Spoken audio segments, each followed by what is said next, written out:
Vamos lá, galerinha. Mais uma vez estamos aqui, na aula 12 agora, tratando de prescrição intercorrente, tá? Vamos tratar da prescrição intercorrente em Direito Processual Civil 3, que é onde nós nos encontramos, cumprimento de sentença e execução, e a importância desse assunto é para que possamos entender como nós tratamos da prescrição intercorrente dentro de um processo de execução, tá?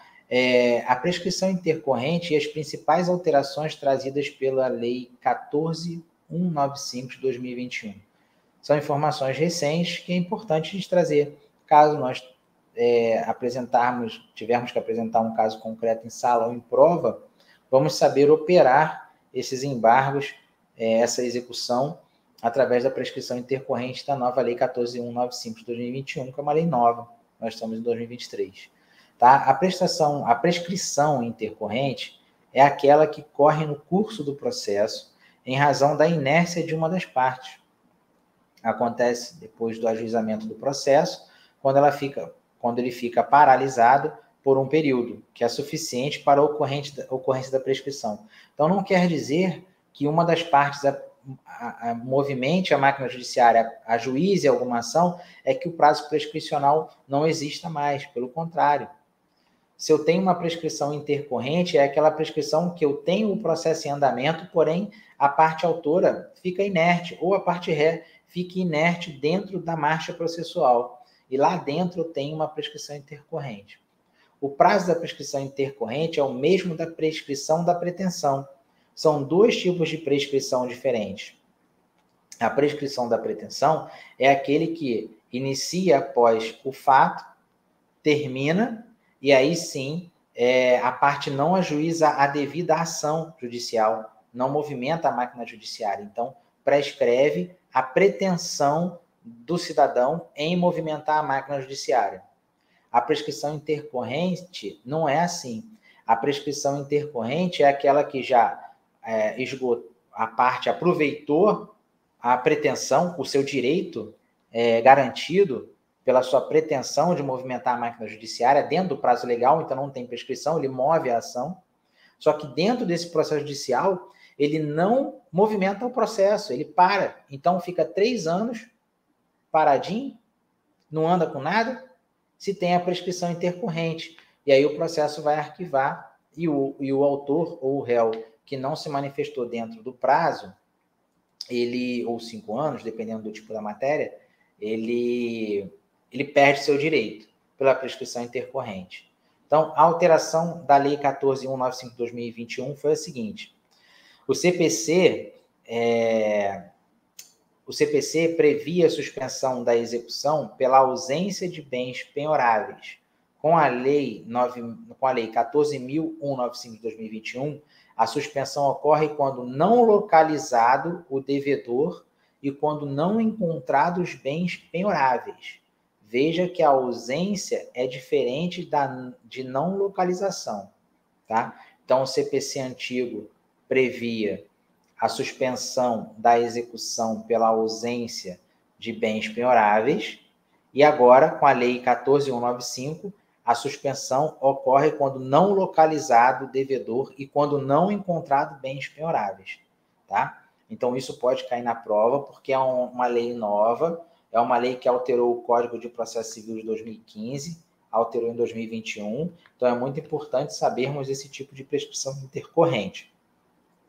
A suspensão da prescrição intercorrente pela não localização do devedor ou de bens penhoráveis pode ocorrer uma única vez, e o prazo máximo é de 1 ano.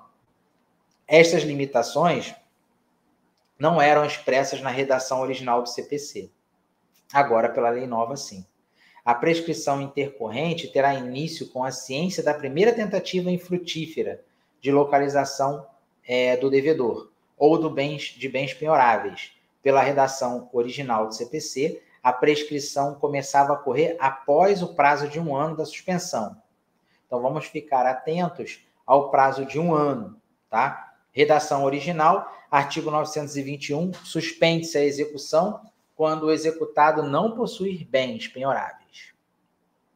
A redação nova: suspende-se a execução quando não for localizado o executado ou bens penhoráveis. Redação original, parágrafo 1º. Na hipótese do inciso 3, o juiz suspenderá a execução pelo prazo de 1 ano, durante o qual se suspenderá a prescrição. Agora o parágrafo 4º diz: prescrição no curso do processo será suspensa por uma única vez pelo prazo máximo previsto no parágrafo 1º. Decorrido o prazo que trata o parágrafo 1º, sem manifestação do exequente, começa a correr o prazo da prescrição intercorrente. Lembrando, prescrição intercorrente é aquela prescrição que corre dentro do processo judicial. O parágrafo 4º, o termo inicial da prescrição no curso do processo será a ciência da primeira tentativa infrutífera de localização do devedor ou de bens penhoráveis. Beleza?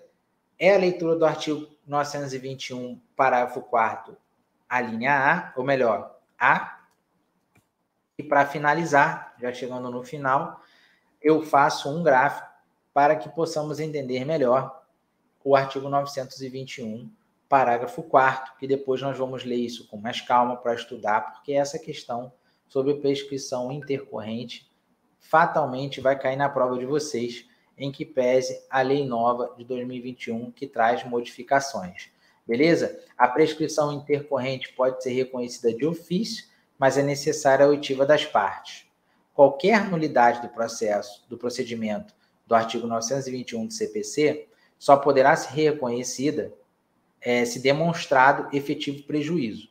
Este só será presumido caso não tenha ocorrido a intimação ou ciência do exequente da primeira tentativa infrutífera que encontrar o devedor ou da busca de bens. Então, o que nós temos que saber é que o prazo da prescrição intercorrente ele é de 1 ano, na forma do que foi previsto no artigo 921, parágrafo 4º, parágrafo 1º e inciso 3 do CPC, conforme a nova leitura trazida pela Lei 14.195 de 2021.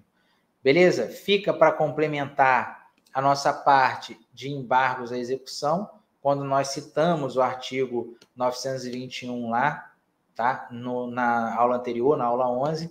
Então, eu estou trazendo esse conteúdo bem curto para a gente entender a modificação do artigo 921, conforme a Lei 14.195 de 2021. Então, ficamos por aqui, galerinha. Muito obrigado aí pela atenção de vocês. Essa bateria de aulas aí, 12, 11, 10, a gente fechou por aqui. Na próxima semana, vamos avançando no nosso cronograma. Qualquer dúvida, estarei à disposição de todos vocês. Um abraço e até a próxima.